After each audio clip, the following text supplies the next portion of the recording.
एक ऑस्ट्रेलियन शेख, I think Sheikh Khalid Yasin ने कोट किया था, not sure, but anyway he quoted के डॉक्टर्स से उनकी मुलाकात हुई है और डॉक्टर्स ने बताया कि we have seen patients, Muslim doctors ने, जिनके आखिरी कलमात गाने के लिरिक्स होते। एक्सीडेंट हुआ ना, गाड़ी का एक्सीडेंट हुआ, वहाँ पर आगे hospital, may be they were listening to music.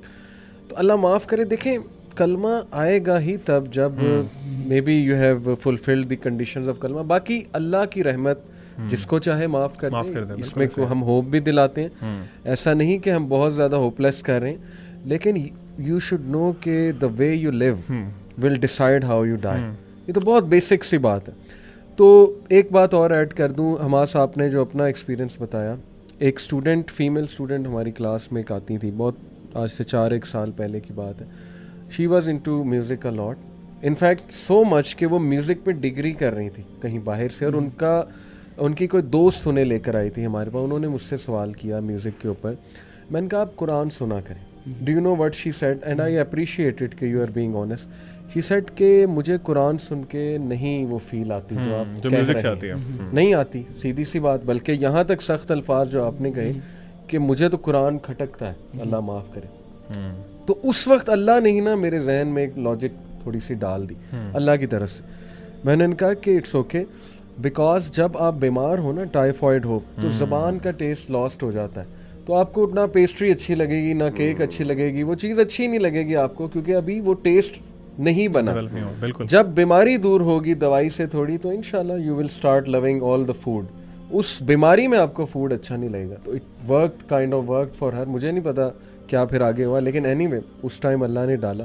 तो वही बात है कि जिस स्टेट में आप हैं, हम अपने आप को देख लें।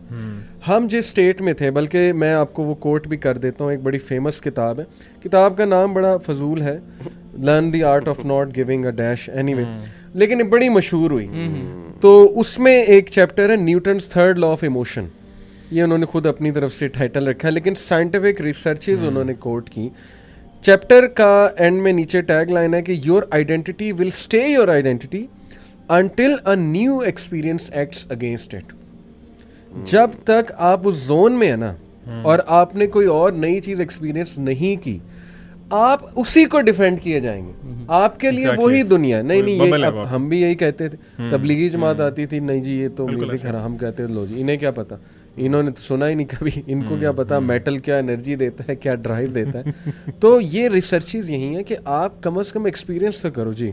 अच्छा, मैं एक अपने दोस्त के एक्सपीरियंस शेयर करूँगा। मतलब उसने मुझसे सवाल किया था कि यार आप, कोई इंसान सॉन्ग सुनता है, चले वो कुरान भी सुन रहा है और साथ साथ सॉन्ग भी सुन रहा है, क्यों आप जज कर रहे हैं किसी को? उसकी पर्सनल चॉइस है। कोई डांस करना चाहता है, वो नमाज़ें पूरी कर रहा है, आप क्यों उसको जज कर रहे हैं? हो सकता है उसके दिल में आपसे बेहतर ईमान हो। सही। तो उस वक्त मेरी अकल के मुताबिक जो मैंने उसे जवाब दिया था ना, वो ये मैंने कहा था कि यार अगर तुम डांस कर रहे हो, सॉन्ग सुन रहे हो, और तुम्हें उसी में मौत आ जाए और तुम उससे सेटिस्फाई हो, तो तुम सुनते रहो। बेहतर पैरामीटर उसको जज करने का ये है कि आप देखो कि मौत अगर मुझे इस हालत में आ जाए तो क्या मैं कंफर्टेबल हूँ, मैं जाऊँगा इस दुनिया से वो काम करते हुए। उसके बाद वली भाई, इसके अलावा ना मैं एक स्कॉलर को सुन रहा था, उन्होंने एग्जांपल दी। उन्होंने कहा कि देखें आप, जिस तरह आपने बताया कि वो डांस कर रहे हैं, आप किसी भी गुनाह में इन्वॉल्व हैं, अल्लाह के नबी सल्लल्लाहु अलैहि वसल्लम आ जाते हैं। इमेजिन करें, थिंक फॉर ए मोमेंट, तो क्या आप उनको शो कर सकते हैं कि आप जो कर रहे थे? देखें एक इस एलिमेंट से ना उनका भी रेपुटेशन हो जाती है, जो समा और इस तरह की जो जिसको एक इस्लामिक एलिमेंट टच देते हैं म्यूज़िक को। मैं इसकी बहस में नहीं जाना चाहता, लेकिन आप खुद देख लो कि मैंने एक दफ़ा कहा, मैंने कहा अगर वो जो मतलब यानी हज़रा में वो मतलब यानी इस तरह ज़रबें लगा रहे होते हैं, मैंने कहा अगर तुम लोगों को हज़रत उमर देख लेना, उन्होंने सोटी पकड़ लेनी है, उन्होंने डंडा पकड़ लेना है, और आप लोगों की हरकतें देख के कहना कि ये तुम लोगों ने दीन के साथ किया, ठीक है ना? क्या सहाबा ये करते थे बैठ के? Hamas criteria is very simple. जिसने मेरा बबल तोड़ा था, वो एक कोट है ना कि if you want to see a tree, look at the fruits it's producing. Yes, exactly. Musicians, सूफी म्यूजिक की मिसाल ले, how much is it helping themselves? Most musician, बल्कि most मैं कहूँगा 90% they are into girls, they are into affairs, they are into haram stuff, they are into drugs. इनके अंदर paedophilia भी बहुत, पीडोफिलिया वो तो फिर बहुत ही रॉक स्टार के अंदर बकायदा ये फिनोमेना उन्होंने काफ़ी नोटिस किया। They are into depression, like to wake up at night, हर उल्टा काम उसमें इन्वॉल्व है। मुझे खुद एक म्यूजिशियन, बहुत मशहूर म्यूजिशियन, उन्होंने छोड़ा था म्यूज़िक, फिर दोबारा चले गए, एनीवे नाम नहीं लूँगा, उन्होंने खुद मुझे बताया था, मैं उनके साथ बैठा हुआ था, उन्होंने कहा यार what hit me was that कि सारा काम रात को होता है और हमें अजीब सी फीलिंग आती थी, जैमिंग भी रात को हो रही है, मतलब लिरिक्स रात को डिसेंड हो रहे हैं, ये उनके अल्फाज थे बकायदा। मैं बकायदा ना वो एक बैंड था, मैं उसका नाम नहीं लूँगा, उनके लिरिसिस्ट कहते थे कि मुझे नहीं पता कि मेरे ऊपर क्या तारी हो जाता था, और मतलब यानी जब मैं होल्ड करता था ना तो इस तरह करके वो लिरिक्स आते थे कि मैं I am not the author of those lyrics, ठीक है ना, और वो लिटरली शैतान का एलिमेंट होता था।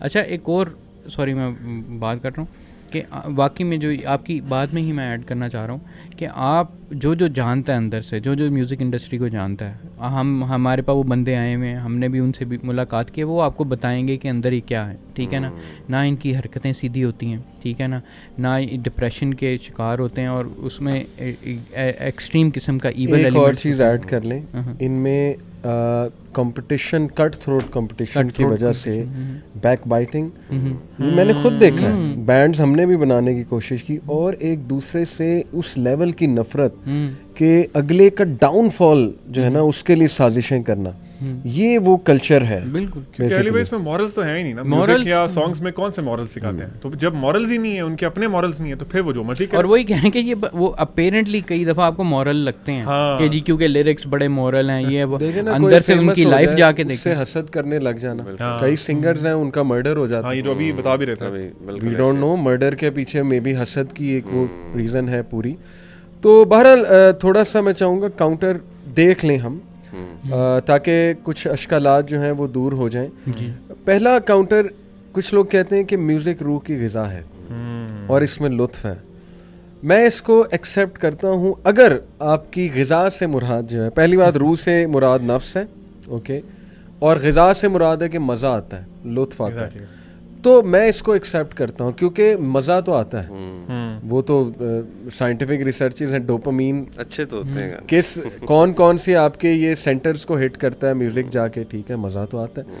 पॉइंट इज़ कि क्या मज़ा वो आपके फ़ायदेमंद है, आपके फ़ायदे में है कि नहीं है, क्योंकि हमारी मज़े की डेफिनेशन है कंटेंटमेंट, बंदे का कोई बेहतरी आ रही है उसमें, बंदे को पर्पस मिल रहा है, कोई मीनिंग मिल रहा है, तो यस डोपामीन तो रिलीज़ होता है इससे, उसमें कोई डाउट नहीं है, और आपके एड्रेनलिन रश आता है आपको कुछ चीज़ें सुन के।